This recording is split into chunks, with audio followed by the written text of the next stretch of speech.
Just a huge pile of oysters. It looks like something's been biting on it, kind of nibbling on it. Deer maybe? I don't know, but they left plenty for me. I'm just gonna grab some of these suckers.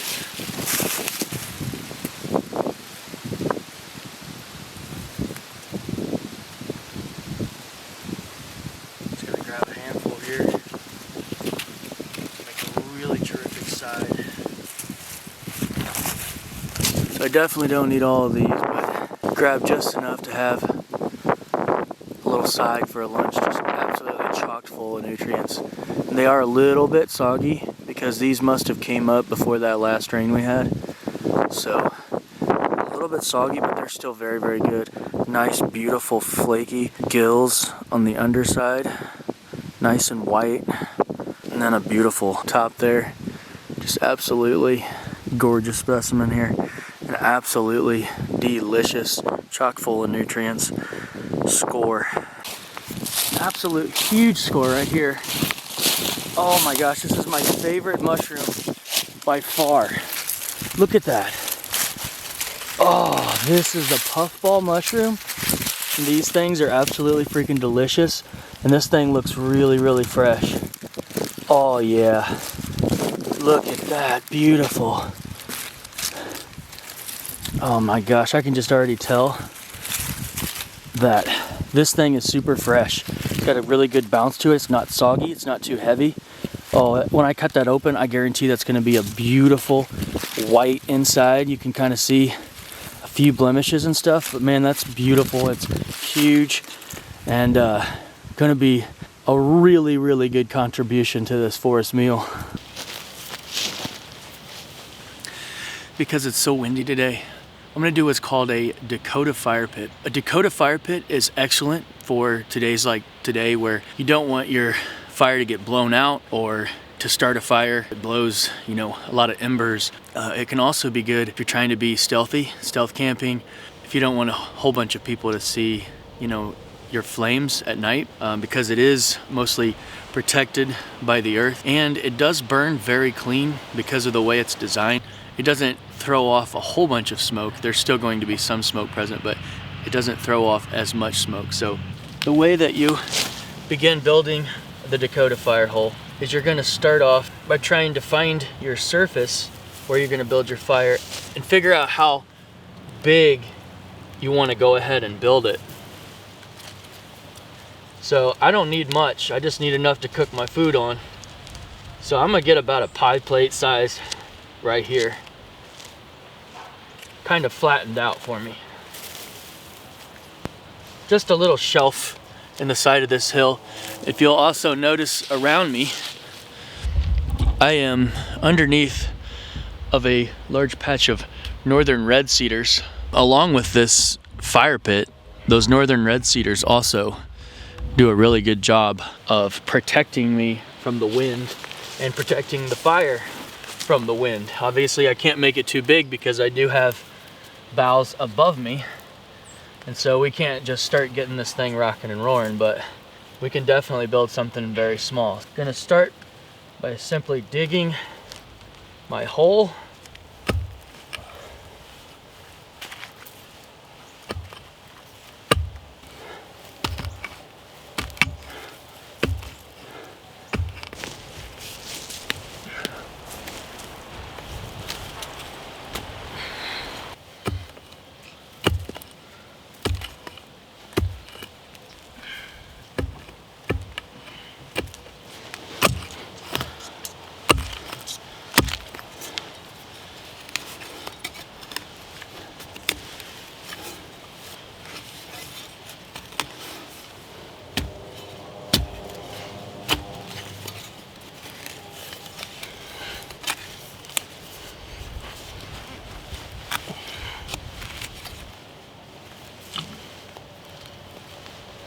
After I've got my initial hole dug, which is roughly maybe 8 inches, and I don't think it really matters, just as long as, I mean, it's just kind of up to you how deep you want it. 8 to 12 inches for a really small fire. You can obviously go scale up from there. But the second thing that we're gonna do is I'm gonna put my oxygenation hole, or whatever you want to call it. That's what's going to give the fire air in order to oxygenate it so that it burns, combust more of that wood, more of that fuel that you put in there. And it's going to burn hotter by being oxygenated from this secondary hole. And it's going to eliminate a lot more smoke and a lot more dark smoke. It's going to burn more clean, a lot more white or clear smoke, and a lot less of it by being able to fully combust the materials that it's burning.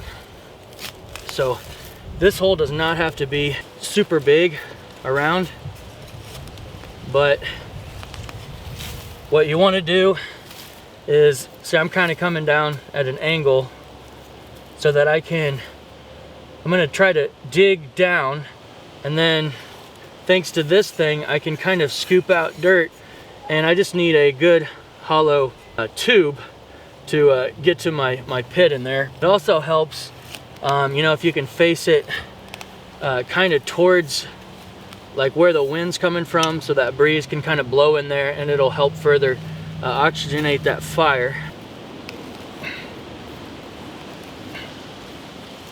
The trickiest part about this is getting the right angle so that you can ensure that both of these holes meet together.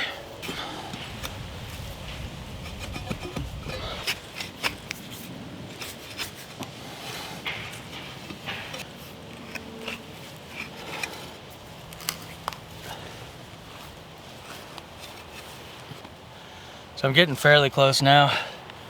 I've got pretty good length of this dug in. But now the tricky part is just trying to figure out where these two connect. So I've got this angling down, and so I'm digging a little bit deeper up here at the top point. And I'm just trying to basically find where the hole is so I can connect the two tubes. And so all this excess dirt that I've been pulling out of this hole, I've just been piling sort of around where I'm gonna have my fire. And that way it just kind of gives it some extra depth, and again, you know, hides the flames as well as I can.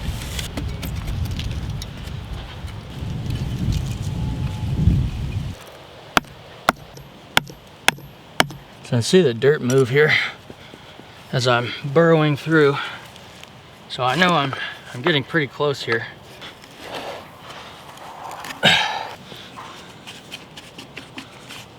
There it is. Perfect. So now that I've got my holes connected, and I'm just gonna waller it out just to be a little bit bigger.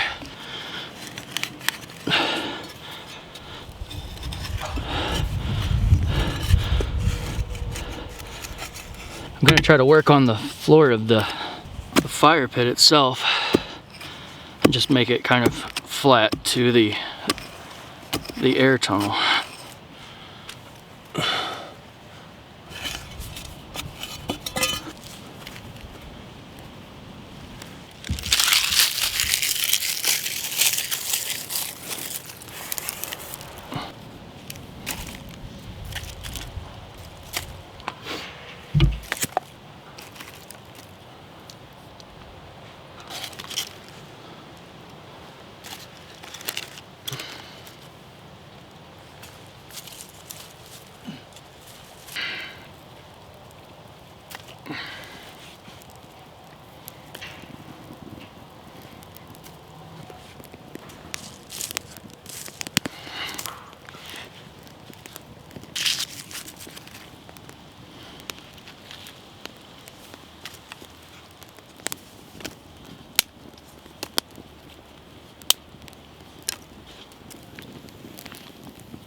So we're gonna lift our first puffball out of the skillet here. It's a nice crispy edge on it. It's been soaking in butter, and we're just gonna give that a little try.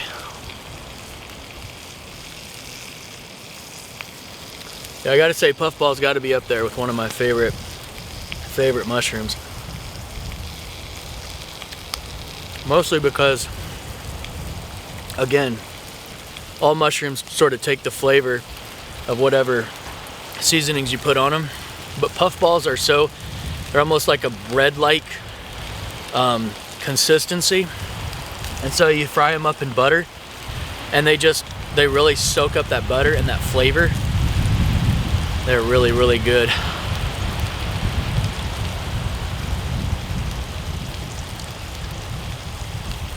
All right, let's try one of these oysters here.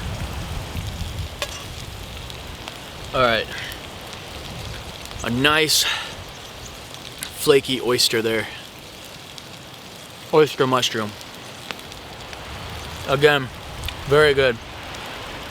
It's got a really flaky consistency. And again, takes on a lot of the flavor of the butter. Very, very good. Since I have no one out here to share with, don't mind if I do. Look at that beautiful texture on there, that nice crisp edge. And again, just a really mild, fluffy inner layer. Very, very good. It's almost like a dessert. Like I would almost compare this to like a French toast type consistency, you know, really bread-like on the inside and then a nice crisp outer layer. Very filling. Very good. Very good meal. Got lucky on those.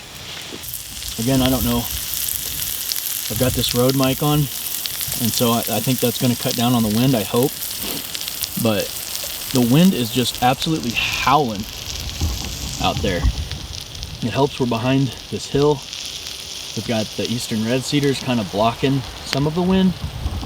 But this Dakota Fire Pit really has been doing its job.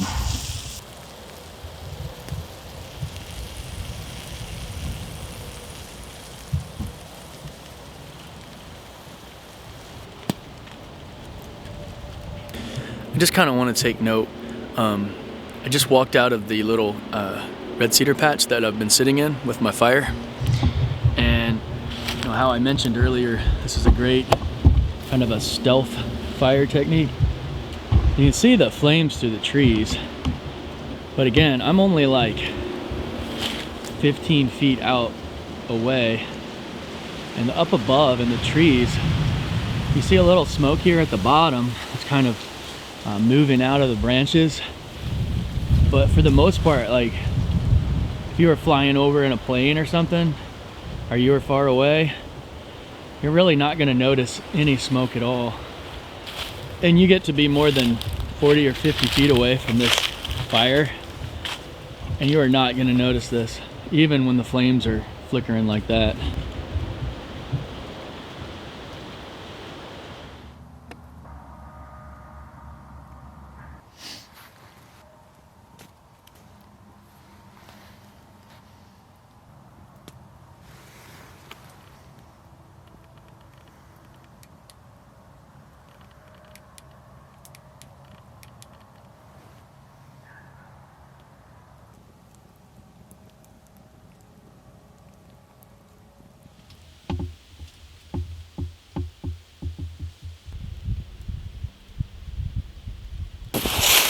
So there's just a ton of sign in this area, and it's such a windy, cold day that I really feel like they're going to be trying to get out of the wind.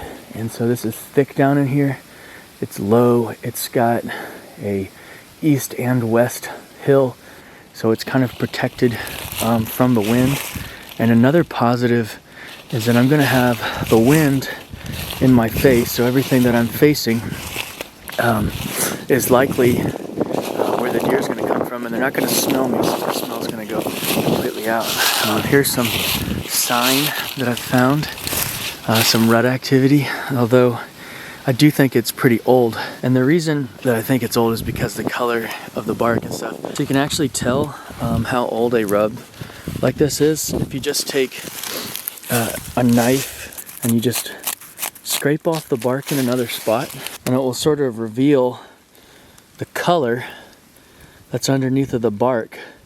And you can compare that color to the color of the rub. And usually the darker the bark, the more old it's gonna be.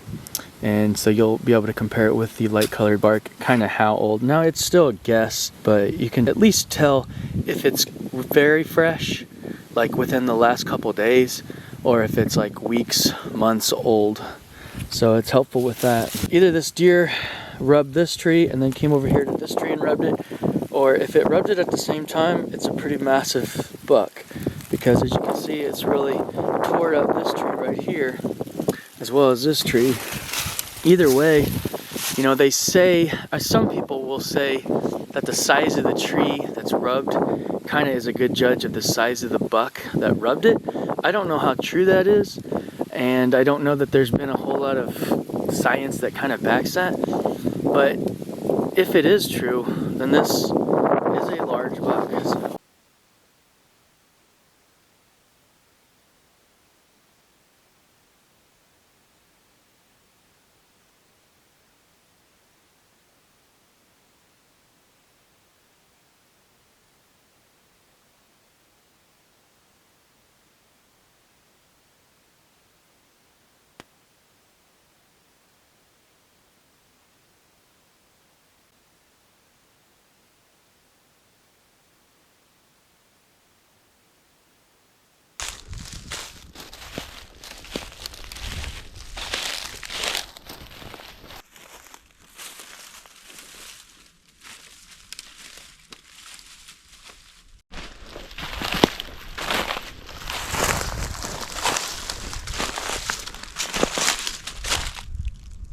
A big healthy doe.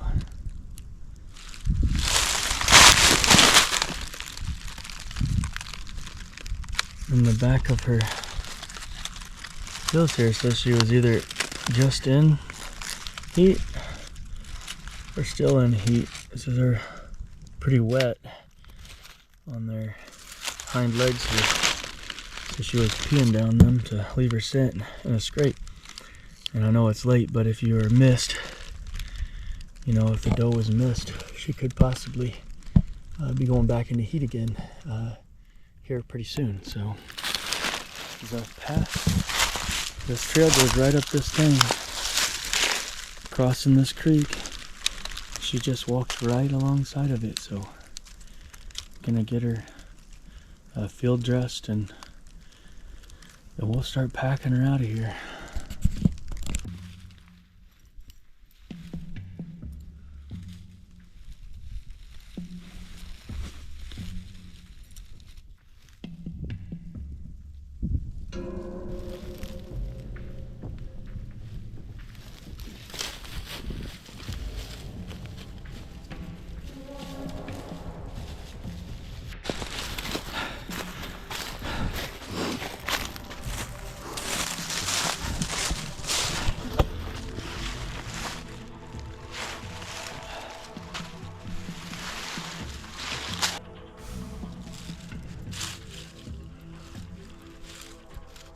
This is what is referred to as the caudal fat. And it's kind of like this netting of fat that covers the intestines.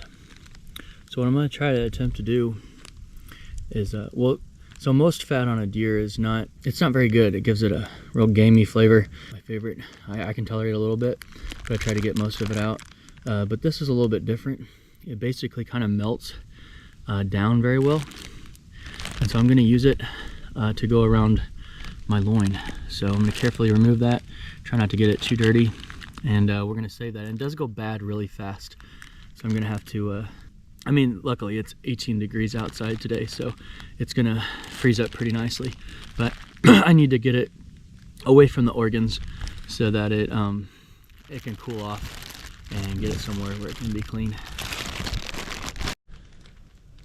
You know, it's sort of beautiful in a way. It's kind of like this lattice work of protective covering that covers the organs.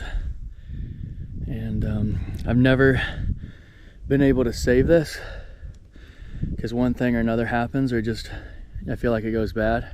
So this is the first time I've ever been able to try it, and I'm pretty excited about it. If I can get it cleaned off and cooled down.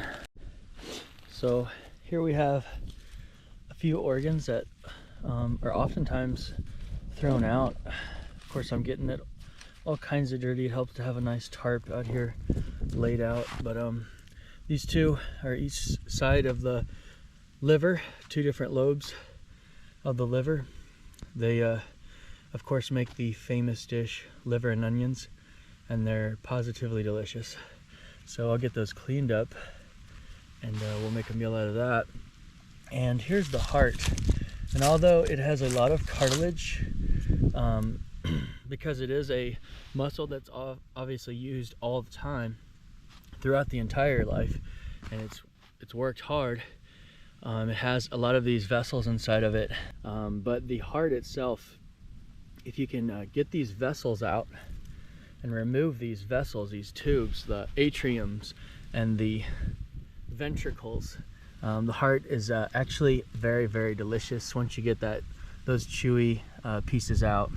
And so here you can see our gut pile. Okay, so I've got a lot of different options for that. We can use it as bait in our trap line. You can do it with a stomach, is you can actually make a water vessel. If you can remove it and clean it out, it actually will hold water. So if you don't have anything to carry water, it will actually make a water vessel.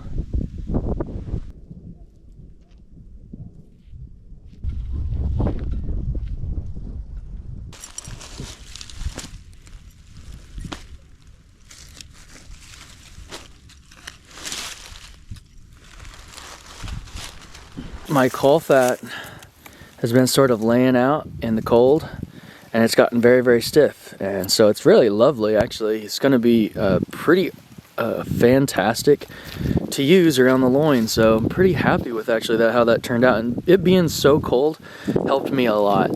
You know, if this is warm, it's still going to be really flexible and slimy, and it's going to be hard to work with, and it's going to go rancid very, very, very fast. So you absolutely have to use it quickly when you're in a warm climate or the temperatures are warm where you are. And so because it's so cold, this thing is just basically flash froze. And so it's going to be well preserved right now, and so I can kind of take my time and prepare it like I want to. So that worked out really, really well.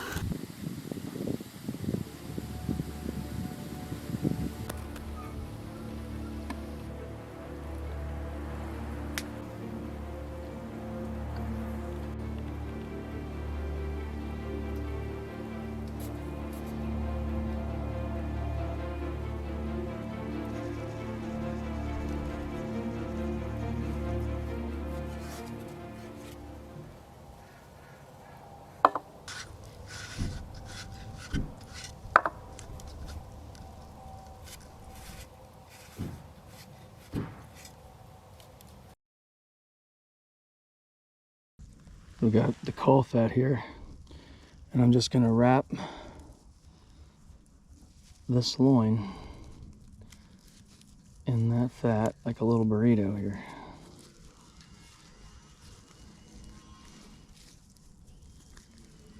We'll go ahead and snip off the end here. Fold over our ends.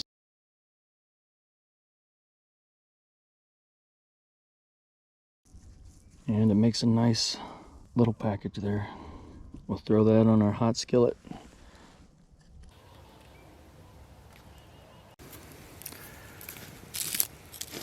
We got a nice hot bed of coals now. So we'll get a couple sticks going over the top of this fire that we can lay that cast iron down on and get that cast iron really nice and hot before we put anything on it.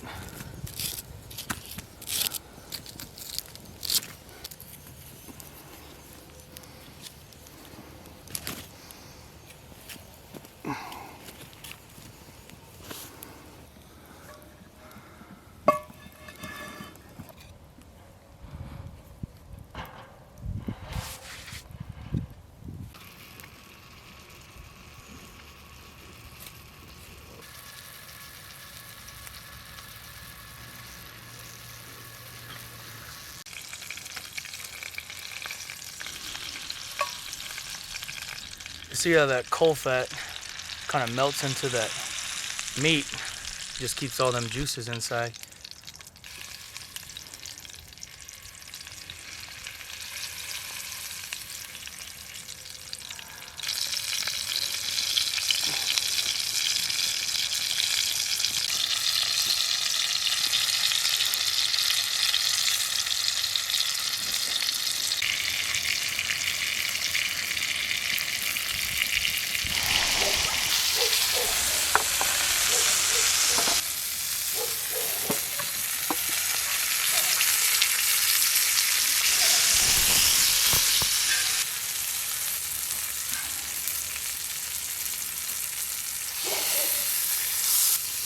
So we got a nice char here on the outside, and hopefully, I was shooting for a medium rare on the inside. I may have overdone it just a little bit, but I think it's going to turn out pretty good. We're just going to rest it here for a few minutes, let them juices settle in, and then I'll cut it open and we'll give her a try.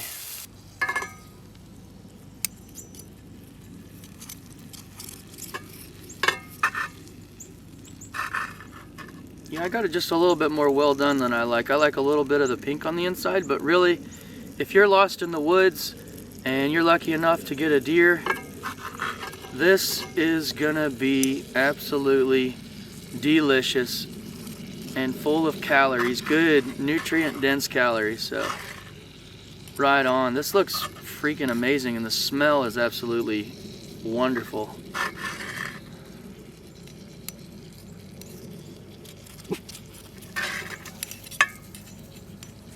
All right, let's give this a try.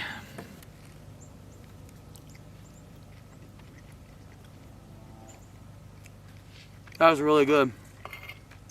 A lot of them juices locked in because of that fat, and then you got that, it's seared around the outside. So you got a really nice crispy crust around the outside. Of course, I went crazy with the salt and pepper, so, and the seasonings. So it really turned out pretty amazing. Wild venison is like so underrated as a food. It's so good.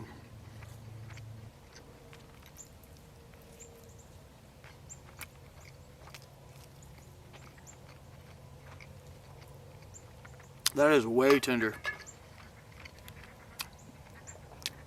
Even for overcooking it a little bit, still on crazy tender. I like that. Good? Mm-hmm. A crispy outer shell is pretty awesome in it. That's really good. Hey, buddy, a little bite? Here you go. Good boy.